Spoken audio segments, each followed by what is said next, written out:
Another night, another school district with dozens of kids quarantined after a COVID exposure. This is going to be the new normal for a lot of families this fall. So tonight we're diving into what parents need to know about the risk to your child and the chances of them developing any long-term symptoms if they end up catching COVID. But first tonight, let's begin with how IPS is handling this latest exposure just a couple of days into this fall semester. Classes here at Lew Wallace School just started on Monday. A day later, a staff member tested positive for COVID. Now 61 fourth graders have been sent home for 2 weeks to do e-learning. The only thing I know about COVID is that it's serious. And that's all Dad Kevin and Adriana Blue need to know to be okay with the quarantine of some students announced Wednesday because of COVID exposure. That's what they did.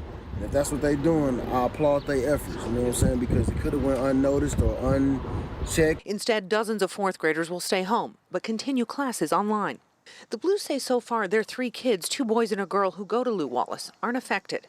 IPS students are required to wear masks to school, something the Blues say their kids are used to by now. It's like second nature to them, yeah. You know, they put on their shirt, they put on their mask too, you know, because it's just one of those things. So too is rolling with the changes of challenges COVID has brought to everyone, parents included, who've had to juggle work and e-learning during the pandemic. I mean, luckily, we have employers that are nice and understanding because everybody's affected. So it's not like it's just something that our family's going through.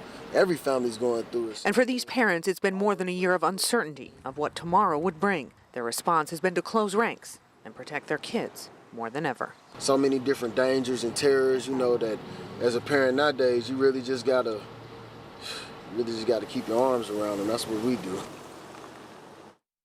Now, IPS isn't the only district with student quarantines already in the school year. At least 11 students at Anderson Community Schools have tested positive. 7 classrooms there had to go into quarantine. That impacts more than 100 students. The State Department of Health now is keeping track of positive cases throughout schools on their online dashboard. Since July, at least 49 students have tested positive, and 8 new cases have been reported among school staff.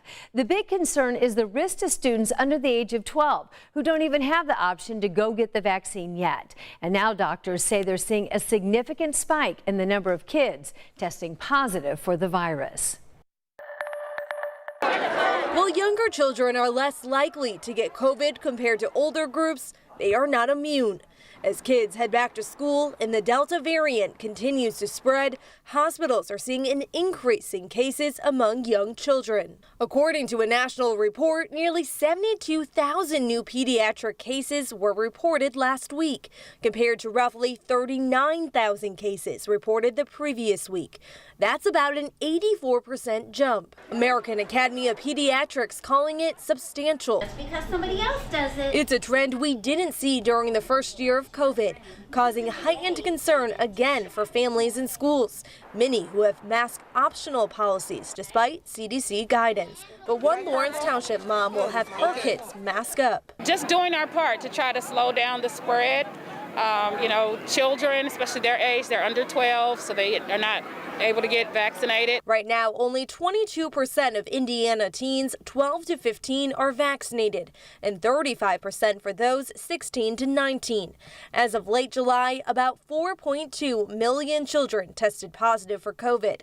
Children and teens now represent 19% of reported cases, but experts say the number of hospitalizations still remain low. Interesting new study out of Britain tonight suggesting kids who do get COVID rarely experience any long-lasting symptoms. In fact, researchers took a look at more than 1,700 kids who caught the coronavirus. Their parents reported the symptoms through an app. Kids typically recovered within a week. Only about 4.5% of them experienced lingering symptoms after 4 weeks, and less than 2% had symptoms lasting 8 weeks. You can find the latest updates right now for the COVID cases among kids and students across Indiana right now on our website and our news app. Just click on the coronavirus tab, and that wraps up tonight's big story.